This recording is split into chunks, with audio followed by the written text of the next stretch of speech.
Idar APMC ખાતે પુરવઠા વિભાગની રેડનો મામલો આખી રાત દરમિયાન ચાલેલી કામગીરીમાં લાખોનો મુદ્દામાલ જપ્ત કરાયો।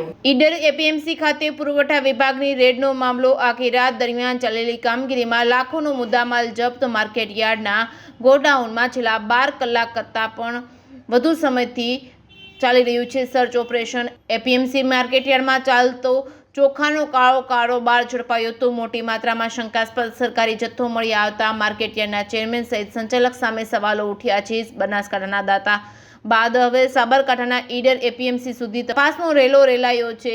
શનિવારે મોડી રાત્રિથી સાબરકાંઠા, બનાસકાંઠા જિલ્લા સહિત ગાંધીનગર પુરવઠા વિભાગની ટીમો લાગી હતી સર્ચ ઓપરેશનમાં। માર્કેટયાર્ડ ખાતેના ગોડાઉનમાંથી લાખોનો મુદ્દામાલ કબજે કરવામાં આવ્યો હતો। ઈડર ખાતે ચાલતો સરકારી અનાજના કાળો કારોબાર સામે સ્થાનિક તંત્ર ઘોર નિંદ્રામાં, સ્થાનિક તંત્ર ઊંઘતું રહ્યું। બનાસકાંઠા જિલ્લા પુરવઠાની ટીમે સફળ રેડ કરતા કાળો કારોબારનો પર્દાફાશ કર્યો હતો। રિપોર્ટિંગ બાય અશોક નાઈ, સાબરકાંઠા।